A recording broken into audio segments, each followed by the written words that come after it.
সবুজ ঝিঙ্গে ও পুঁটি মাছ। এভারগ্রিন 757 চ্যানেলে আপনাদের স্বাগত। আজ ঝিঙ্গে নতুন সবজি বেরোয়েছে, এটা দিয়ে পুঁটি মাছ রান্না করব। ভিডিওটা সম্পূর্ণটা দেখার জন্য অনুরোধ রইল। Please like, share and subscribe. যারা খেতে ভালোবাসে ওদের জন্য বলছি, এই যে রান্নাটা আমি যা যা মশলা দিয়েছি এগুলি কিন্তু লক্ষ্য রেখে যদি দাম দিয়েও ঝিঙ্গে কিনে এনে এসব রান্না করা হয় খুবই সুস্বাদু। দাম দিয়ে ঝিঙ্গে কিনে আনলেও এরকম রান্না খেয়ে মনে আনন্দ পাবে, ঝিঙ্গের দামটা উঠে যাবে। কচি কচি ঝিঙ্গে নিয়েছি, ঝিঙ্গে খুব উপকারী। মাছ নিয়েছি, তাজা মাছ, খোলসা মাছ আর পুঁটি মাছ। এগুলি ভালো করে ধুয়ে হলুদ নুন মেখে নিয়েছি। কড়াই কিন্তু ভালো করে গরম করেছি লো ফ্লেমে, তারপর তেল দিয়ে দিচ্ছি। কড়াইতে তেলটা মাখিয়ে নেব। অল্প তেলেই সুন্দর ভাজা হবে মাছগুলি। বেশি তেল দিয়েও ভাজা করা যায়, আমি অল্প তেল ব্যবহার করি। এই যে জল নেই, হলুদ আর নুন দিয়ে মেখে নেওয়া মাছগুলি গরম কড়াইতে দিয়ে দিলাম। এভাবেই ভাজা হবে, একটু ঘষে পরিষ্কার করে নিতে হবে। আর প্যান ভালো গরম হলে মাছ ভাঙবে না, সুন্দরভাবে মাছগুলি হালকা ভাজা করে নেব। আমি তো মাছগুলি সব একত্রে দিয়ে দিলাম। ইচ্ছে করলে দুটো করেও মাছ ভাজা করা যায়, আমি পারি এর জন্য এভাবে দিয়ে দিলাম। আমার একটা আত্মবিশ্বাস আছে যে মাছ ভাঙবে না। এভাবে মাছ তুলে গরম কড়াইতে তেল দিলাম, তাও অল্প পরিমাণে। তেলটা মাখিয়ে নেব কড়াইতে। কড়াই গরম আছে, এখন ফোড়ন দিচ্ছি। কি কি মশলা দিচ্ছি? কালো জিরে আর জিরে। জিরেটা লাইট ব্রাউন হবে আর কালো জিরেটা ফুটবে, এতেই বোঝা যাবে ভাজা হয়েছে। এই যে লাইট ব্রাউন হয়েছে মশলাটা। এখন নতুন বের হয়েছে ঝিঙ্গে, এই যে কচি ঝিঙ্গে ভালো করে কেটে ধুয়ে মশলার মধ্যে দিয়ে দিলাম। আমি কি কি করছি একটু লক্ষ্য করো, তাহলে রান্নাটা সুন্দরভাবে করতে পারবে। নুন দিয়ে দিলাম, হলুদ অল্প পরিমাণে। এরপর নুন হলুদ মিশিয়ে নেব ঝিঙ্গের সাথে।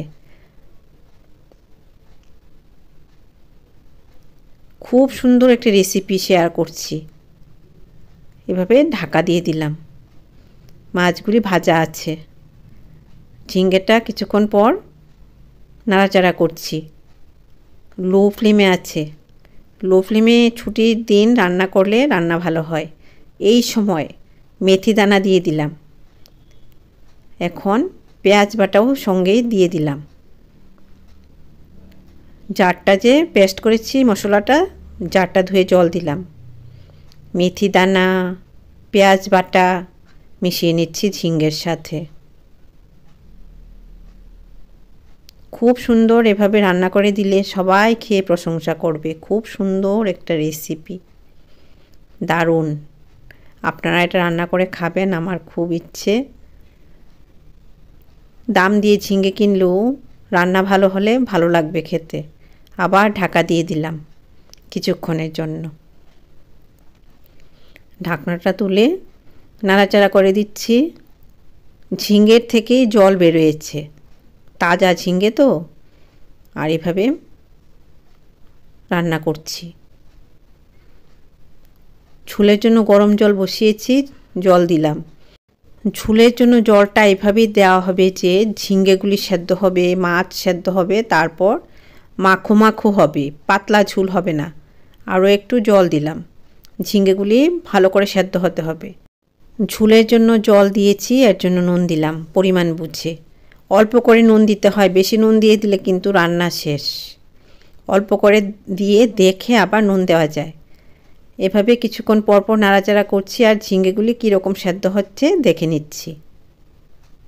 এরকম সবুজ শাকসবজি খেলে মানুষ এভারগ্রিন থাকে। আর এটা মূত্রবর্ধক ঝিঙ্গেটা, ঝিঙ্গে খাবেন। নুন লাগবে দেখে দিলাম, যার যার পছন্দ অনুযায়ী বেশি কম নুন দেওয়া যেতে পারে। চেরা কাঁচা লঙ্কা দিয়ে দিলাম। এই সময় দিয়েছি। ঝিঙ্গেটা মোটামুটি সেদ্ধ হওয়ার পর মাছগুলিও দিয়ে দিলাম। এই যে কি সুন্দর দেখাচ্ছে, দেখতে যেরকম ভালো লাগবে। ঝোলের মধ্যে খোলসা মাছ আর পুঁটি মাছ দিয়ে দিচ্ছি। পুঁটি মাছগুলি ঝোলের মধ্যে সেদ্ধ হবে, এর জন্য ঝোলের মধ্যে ডুবিয়ে ডুবিয়ে দিয়ে দিচ্ছি। মাছের ফ্লেভার হবে, ঝিঙ্গের ফ্লেভার হবে, মিলেমিশে একাকার একটা সুন্দর রেসিপি তৈরি হচ্ছে। ভাত দিয়ে বেশ ভালো লাগবে। কিছুক্ষণ পর মাছগুলি উল্টিয়ে দিচ্ছি। এভাবে উল্টিয়ে পাল্টিয়ে মাছ আর ঝিঙ্গে সুন্দর রেসিপি হচ্ছে। রান্না হয়ে গেছে, ঝোলটা এখন এরকম আছে, দেখাবো কীরকম। দেশি ধনেপাতা নুন জলে ভিজিয়ে রেখে ভালো করে ধুয়ে কাঁচি দিয়ে কেটে দিয়ে দিলাম। খুব ভালো লাগবে। ধনেপাতাটা আস্তে আস্তে ছড়িয়ে দেব, এভাবে করে ঝোলের মধ্যে দিয়ে দেব। এভাবে মোবাইলে লাইক করো, সাবস্ক্রাইব করো, বেল আইকনটা প্রেস করো, তাহলে নতুন রান্নার নোটিফিকেশান সবার আগে আপনার মোবাইলে পৌঁছে যাবে। খুব সুন্দর রেসিপি আছে এভারগ্রিন 757 চ্যানেলে। সাবস্ক্রাইব করলে লস হবে না, গেইন হবে। ভালো ভালো রান্না আছে। ভালো লাগলেই রান্না দেখুন, সাবস্ক্রাইব করুন, লাইক করুন, বন্ধুদের মধ্যে শেয়ার করুন। আপনারা ভালো থাকুন, সুস্থ থাকুন। ধন্যবাদ।